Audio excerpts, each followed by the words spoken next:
ওয়া ইয ক্বালা রাব্বুকা লিল মালায়েকা, হে নবী মুহাম্মদ বলেন সাল্লাল্লাহু আলাইহি ওয়াসাল্লাম, স্মরণ করেন সেই সময়ের কথা। আল্লাহ নবীকে বলা হচ্ছে স্মরণ করেন সেই সময়ের কথা, মানে মহাবিশ্বের লক্ষ লক্ষ বছর আগে, হয়তো কোটি কোটি বছর আগে। ওয়া ইয ক্বালা রাব্বুকা লিল মালায়েকা, আপনার রব এই ফেরেশতাদেরকে বলেছিলেন, কাদেরকে বলেছিলেন? কি বলেছিলেন? ইন্নী জাইলুন ফিল আরদি খলিফা, আমি এই আরদে মানে পৃথিবীতে আমার খলিফা পাঠাতে চাই। সুবহানাল্লাহ। পৃথিবীতে কেউ ছিল না এর আগে, জিন জাতি ছিল। জিন জাতি, কোন জাতি? জিন জাতি বলে একটা জাতি আছে, বিশ্বাস করেন তো নাকি?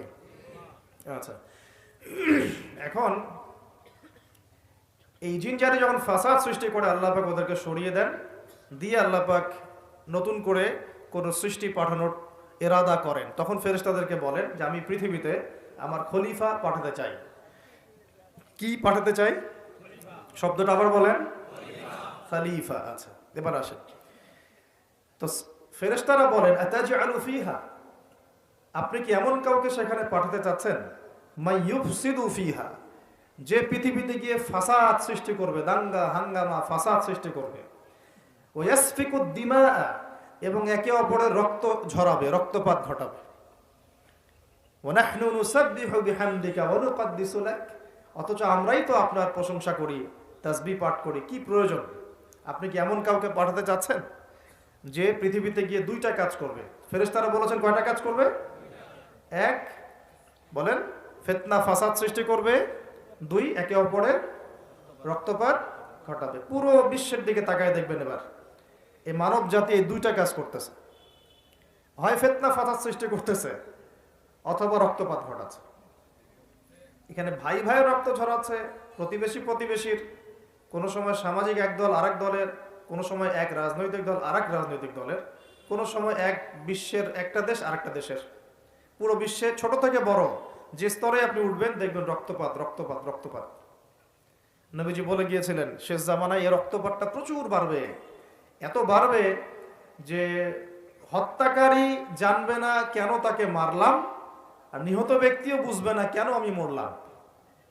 সুবহানাল্লাহ, চিন্তা করতে পারেন?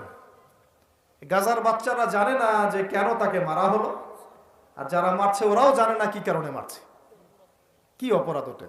ইয়েমেনের বাচ্চারা জানে না কেন বোমটা এসে পড়লো, আর যে ফেললো সেও জানে না কি জন্য ফেললাম। আপনারা রাস্তায় গন্ডগোল করতে যান অনেক সময়, যে বের হয় সেও জানে না কেন, কিসের উদ্দেশ্যে লড়ছি, আর যে মারে সেও জানে না কি জন্য ভাইকে মারলাম।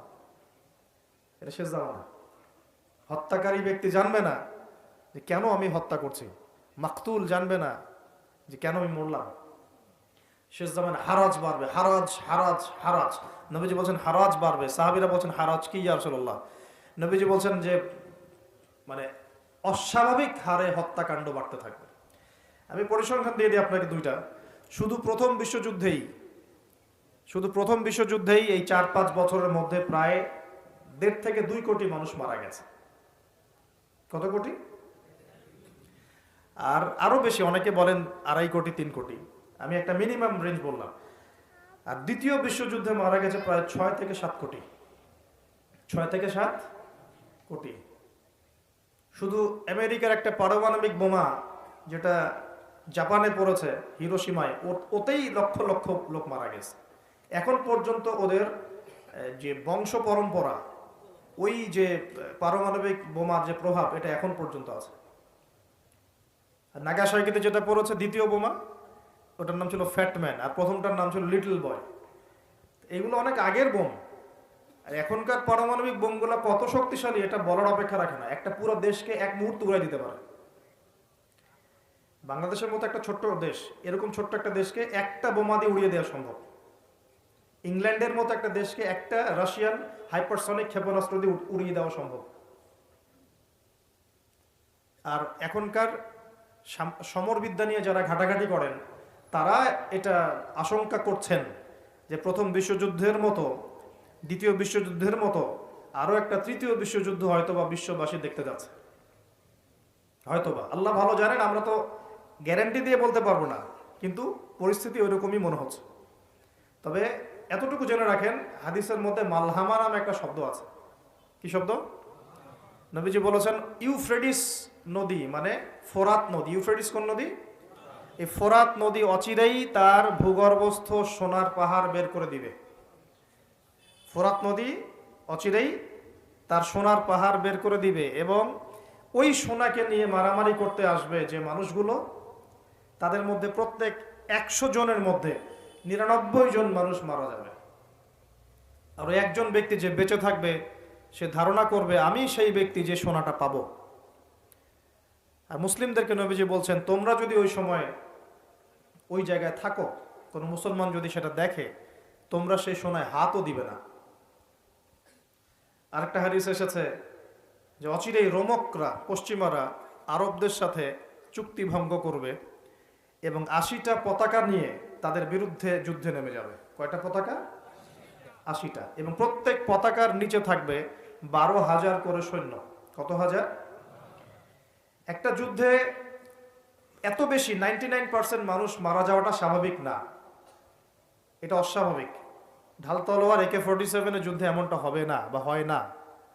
হয়তো এমন কোন অস্ত্র সেখানে প্রয়োগ করা হতে পারে, এটা আমাদের ধারণা, আল্লাহ ভালো জানেন, যেই অস্ত্রগুলো দিয়ে অল্প সময়ে বেশি বেশি মানুষ মেরে ফেলা সম্ভব। ঠিক যেমন এখনকার নিউক্লিয়ার ওয়েপেন্স বা থার্মোনিউক্লিয়ার ওয়েপেন্স হতে পারে, আল্লাহ ভালো জানেন। তো বিশ্ববাসী এরকম একটা মালহামা দেখার অপেক্ষায় আছে। এই মালহামার পরেই আসবেন ইমামুল মাহদি। ইমামুল মাহদির পরে আসবে ঈসা ইবনে মারিয়াম। ঈসা ইবনে মারিয়ামের পরে আসছে ইসলামিক খেলাফত। ওই খেলাফত থেকে খলিফা এই শব্দটা নিয়ে কথা বলছি এখন। আমি আবু বকর সিদ্দিকে ছিলাম রাদিয়াল্লাহু আনহু। ফেরেশতারা বলছেন আপনি কি এমন কাউকে পৃথিবীতে পাঠাতে চান গিয়ে রক্তপাত ঘটাবে অথবা ফাসাদ সৃষ্টি করবে? যেটা বললাম এখনকার বিশ্বে দুটোই আমাদের কাজ। তো আল্লাহ পাক বলছেন ইন্নী আ'লামু মা লা তা'লামুন, ইন্নী আ'লামু মা লা তা'লামুন, দেখো আমি যা জানি তোমরা সেটা জানো না।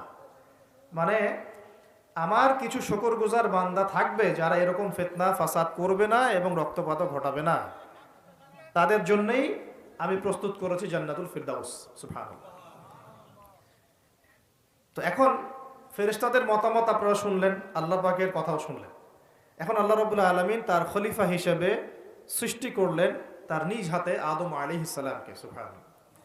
প্রথম মানবকে, তিনি নবীও হলেন, তিনি প্রথম মানব এবং তিনি খলিফা। এখন আদম আলাইহিস সালামকে তার স্ত্রী সহ জান্নাতে থাকতে দেয়া হলো। এই ঘটনা আপনারা জানেন। ইবলিস এসে প্ররোচিত করলো। তার আগে ইবলিসকে বলা হয়েছিল সেজদা করো, সবাই সেজদা করলো, ইবলিস করলো না। মনে আছে? এটা তো আপনারা জানেন। ওইদিকে আমি আর ওই জন্য সময় নষ্ট করছি না। ইবলিস সেজদা না করে কাফের হয়ে গেল। আর আদম আলাইহিস সালাম এবং হাওয়া আলাইহিস সালামকে জান্নাতে থাকতে দেয়া হলো।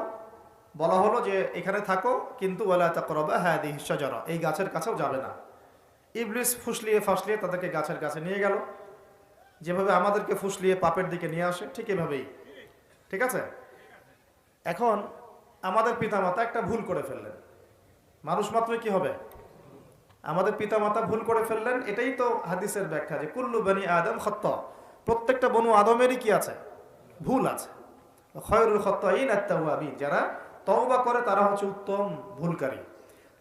তো আমাদের পিতা কিন্তু ভুলের উপর অটল থাকলেন না। ইবলিস যেমন তার মতে অটল থাকলো যে আমি সেজদা করি নাই তো কি হয়েছে, খলাকতানি মিন নার ওয়া খলাকতাহু মিন তিন, আমাকে সৃষ্টি করেছেন আপনি আগুন দিয়ে, ওকে সৃষ্টি করেছেন মাটি দিয়ে। এটা ইবলিসের চরিত্র।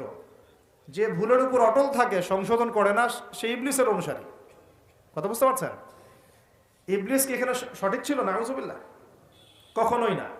আল্লাহ পাক তাকে আদেশ করেছেন, আদম কিসের তৈরি সেটা তো দেখার দরকার নাই। আল্লাহ পাক আদেশ করেছেন, বাস তোমাকে সেজদা করতে হবে। এখন আমরা যেমন আল্লাহ পাকের আদেশের সামনে অনেক সময় এরকম দলিল উপস্থাপন করি, এটা কেন করব, এটা কেন করব, তাই না? পর্দা কেন করব, নামাজ কেন পড়ব, যাকাত কেন দেওয়া লাগবে, এগুলি ইবলিসের চরিত্র। আর ইবলিস চ্যালেঞ্জ করলো আল্লাহকে, আল্লাহ পাক তাকে বের করে দিলেন, ফাখরুজ মিনহা ফাইন্নাকা রাজিম, এখান থেকে বের হও, তুমি অভিশপ্ত। ওয়া ইন্না আলাইকা লা'নাতা ইলা ইয়াউমিদ্দিন, কিয়ামত পর্যন্ত তোমার উপর লানত, অভিশাপ। ও আবার চালাক, সে বলল যে আমাকে কিয়ামত পর্যন্ত অবকাশ দিন, আনজিরনি ইলা ইয়াউমি ইউবআসুন, আমাকে কিয়ামত পর্যন্ত অবকাশ দিন। আল্লাহ পাক বলেন ইন্নাকা মিনাল মুনযারিন, যাও তুমি অবকাশ প্রাপ্তদের অন্তর্ভুক্ত একজন, ছেড়ে দিলাম তোমাকে, কিয়ামত পর্যন্ত হায়াত দেওয়া হবে। এবার সে বলছে ফাবিমা আগওয়াইতানি, হে আল্লাহ, যে আদমের জন্য আপনি আমাকে বের করে দিলেন, আমি চ্যালেঞ্জ করছি। এবার ইবলিসের চ্যালেঞ্জটাও মাথায় লিখে রাখেন। ইবলিস বলছে ফাবিমা আগওয়াইতানি লাআকউদান্না লাহুম সিরাতাকাল মুস্তাকিম, যার জন্য আপনি আমাকে এখান থেকে বের করে দিলেন, আমি তার সরল পথে ওত পেতে বসে থাকবো। কিভাবে বসে থাকবো? ওত পেতে। সুম্মা লাআতিয়ান্নাহুম মিন বাইনি আইদিহিম ওয়া মিন খালফিহিম ওয়া আন আইমানিহিম ওয়া আন শামাইলিহিম ওয়া লা তাজিদু আকসারাহুম শাকিরিন। আমি তাদের ডান দিক থেকে আসব, বাম দিক থেকে আসব, সামন থেকে আসব, পিছন থেকে আসব। আপনি বেশিরভাগ আদম সন্তানকে শুকরগুজার পাবেন না। কে বললো এটা? ইবলিসের এই কথা সত্য না মিথ্যা বলেন তো? এখন সত্য হয় নাই? কিভাবে সত্য সেটা আরেকটা হাদিস থেকে দেখেন, দলিল। আমি আর গভীরে ঢুকে যাচ্ছি। কিয়ামতের মাঠে আদম আলাইহিস সালাম, এই আদম আলাইহিস সালামই যখন উঠবেন, আদম আলাইহিস সালামকে আল্লাহ পাক ডেকে বলবেন, তোমার সন্তানদের মধ্য থেকে জাহান্নামী জান্নাতি আলাদা করে দাও তো তুমি। তো আদম আলাইহিস সালাম বলবেন, ইয়া আল্লাহ, কতজন জান্নাতি, কতজন জাহান্নামী? আল্লাহ পাক বলবেন, প্রত্যেক 1000-999 জনকে জাহান্নামের জন্য আলাদা করে দাও। বলেন নাউজুবিল্লাহ। এই হাদিসটা শোনার পরে সাহাবাই কেরাম রাদিয়াল্লাহু আনহুম খুব বিচলিত হয়ে পড়ল। তখন নবী সাল্লাল্লাহু আলাইহি ওয়াসাল্লাম আশ্বস্ত করলেন যে ওই যে 1% জান্নাতি দেখা যাচ্ছে, এগুলো উম্মতে মুহাম্মাদের মধ্যেই বেশি হবে ইনশাআল্লাহ। তবে কোন উম্মতে মুহাম্মাদি যে নামাজ পড়ে না, রোজা রাখে না, যাকাত দেয় না, শরীয়তের বিধিবিধানের কোনো পরোয়া করে না, কোরআনটা পর্যন্ত তেলাওয়াত করতে চাচ্ছে না, সেই উম্মতে মুহাম্মাদি কথা বলা হচ্ছে কি? নাকি যারা নিজেদের জান, মাল, সময়, শ্রম সবকিছু ঢেলে দিয়ে দিনের জন্য নিজেকে নিবেদিত প্রাণ করে, কাদের কথা বলা হচ্ছে? এটা আপনারা নিজেরাই বোঝেন, এটা তো আমার বোঝানোর দরকার নাই। এখন বুঝেন তাহলে পার্সেন্টেজটা কত হবে। তো ইবলিসের কথা তাহলে সত্য হলো। ইবলিস কি বললো? ওয়ালা তাজিদু আকসারাহুম শাকিরিন, বেশিরভাগকে আপনি শুকরগুজার পাবেন না।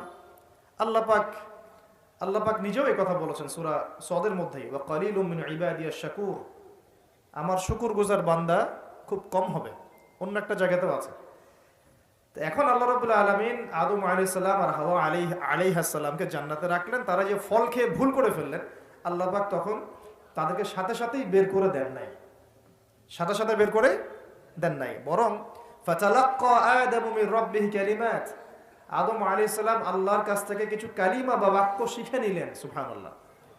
ফাতাবা আলাইহি, ওই কালিমা, ওই বাক্য দিয়ে আদম আলাইহিস সালাম তওবা করলেন। ওই কালিমা, ওই বাক্য দিয়ে আদম আলাইহিস সালাম কি করলেন? তওবা করলেন। আবার বলছি, ফাতালাক্কা আদামু মির রাব্বিহি কালিমাত, আদম আলাইহিস সালাম তার রবের কাছ থেকে কিছু কালিমা শিখে নিলেন। ফাতাবা আলাইহি, ওই কালিমা দিয়ে আল্লাহ রাব্বুল আলামিনের কাছে তিনি তওবা করলেন।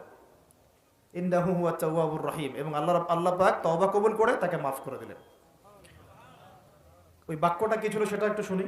ওই বাক্যটা ছিল রব্বানা, আমার সাথে বলেন, রব্বানা যালামনা আনফুসানা ওয়া ইল্লাম তাগফির লানা ওয়া তারহামনা লানাকুনান্না মিনাল খাসিরিন। মানে অর্থ হচ্ছে, হে আমাদের রব, রব্বানা যালামনা আনফুসানা, আমরা নিজেদের নফসের উপর জুলুম করেছি, ওয়া ইল্লাম তাগফির লানা, আপনি যদি আমাদেরকে মাফ না করেন, ওয়া তারহামনা, আমাদের উপর রহম না করেন, লানাকুনান্না মিনাল খাসিরিন, আমরা অবশ্যই ক্ষতিগ্রস্তদের অন্তর্ভুক্ত হয়ে যাব। এই কালিমা শিখলেন কে? আদম আলাইহিস সালাম তার রবের কাছ থেকে। এই কালিমা, এই দোয়া দিয়ে তিনি তওবা করলেন, আল্লাহ রাব্বুল আলামিন তাকে মাফ করে দিলেন। তবে তিনি বলে দিলেন, আর জান্নাতে থাকা হচ্ছে না। কুল নাহবিতু মিনহা জামিআ, আল্লাহ বলেন তোমরা এখন সবাই পৃথিবীতে নেমে যাও। ফাইম্মা ইয়াতিয়ান্নাকুম মিন্নি হুদান, নেমে যাও পৃথিবীতে, কিন্তু জেনে রেখো পৃথিবীতে আমার পক্ষ থেকে তোমাদের কাছে হেদায়েত যাবে। কি যাবে? হেদায়েত মানে আসমানি কিতাব, নবী রাসূল, আসমানি কিতাব, নবী রাসূল, এগুলো আসবে তোমাদের কাছে। ফামান কুল নাহবিতু মিনহা জামিআ ফাইম্মা ইয়াতিয়ান্নাকুম মিন্নি হুদান ফামান তাবিআ হুদায়া, যে আমার এই হেদায়েতের অনুসরণ করবে, ফালা খাউফুন আলাইহিম ওয়ালা হুম ইয়াহজানুন, তাদের কোনো ভয় নাই, কোনো দুশ্চিন্তা নাই। যে জান্নাত থেকে গিয়েছো ওই জান্নাতে ফিরে আসবে ইনশাআল্লাহ। এটা একটা কথা। আর ওয়াল্লাযীনা কাফারু ওয়া কাযযাবু বিআয়াতিনা, কিন্তু যারাই আমার ওই হেদায়েতকে মিথ্যা প্রতিপন্ন করবে, অস্বীকার করবে, কুফরি করবে, ঠিক আছে, উলাইকা আসহাবুন নার, এরা হবে জাহান্নামের অধিবাসী, হুম ফিহা খালিদুন, এখানে তারা চিরস্থায়ী হবে। আল্লাহ পাকের বক্তব্য একদম সহজ সরল পরিষ্কার না? দুনিয়াতে যাচ্ছ যাও, এটা চিরস্থায়ী নয়। এই সময়টুকুর মধ্যেই আমার পক্ষ থেকে কি আসবে বলেন? হেদায়েত আসবে, মানে যুগে যুগে নবী রাসূল আসবেন, আসমানি কিতাব আসবে। ফামান তাবিআ হুদায়া, তোমাদের মধ্যে যারা এই নবী রাসূলদেরকে মানবে, আসমানি কিতাব সমূহকে মানবে, তাদের কোনো টেনশন নাই, কোনো ভয় নাই, আবার জান্নাতে ফিরে আসবে ইনশাআল্লাহ। আর যারা নবী রাসূলকে মানবে না, আসমানি কিতাবের পরোয়া করবে না, নিজের প্রবৃত্তির দাসত্ব করবে, উলাইকা আসহাবুন নার, তারা জাহান্নামে যাবে, সেখানে চিরস্থায়ী হবে। হিসাব কি সহজ না কঠিন? একদম সহজ কথা আল্লাহ পাকের। এবার এই যে সিলসিলা শুরু হলো পৃথিবীতে, এখন আদম আলাইহিস সালামকে আল্লাহ পাক কি বলেছেন, কি শব্দটা বলেছিলাম? খলিফা। এবার আদম আলাইহিস সালাম পৃথিবীতে এসে কি আবারও নতুন করে কোনো ভুল করেছিলেন? বলেন তো দেখি। উত্তর না, করেন নাই। মানে কান্নাকাটি করতে করতেই বছরের পর বছর চলে গেছে, শুধু কাঁদতে কাঁদতেই বছরের পর বছর চলে গেছে। পরবর্তী ভুল যেটা আমরা দেখি সেটা হলো হাবিল আর কাবিলের ভুল। কাবিল তার ভাই হাবিলকে হত্যা করেছে, তাই না? হিংসার বশবর্তী হয়ে। ওই যে এখনো দেখবেন আমাদের সমাজে যে ভাইয়ে ভাইয়ে মারামারি, এটা সেই হাবিল কাবিলের সুন্নত। এখানে আমরা কাবিল হব না, হলে হাবিল হব।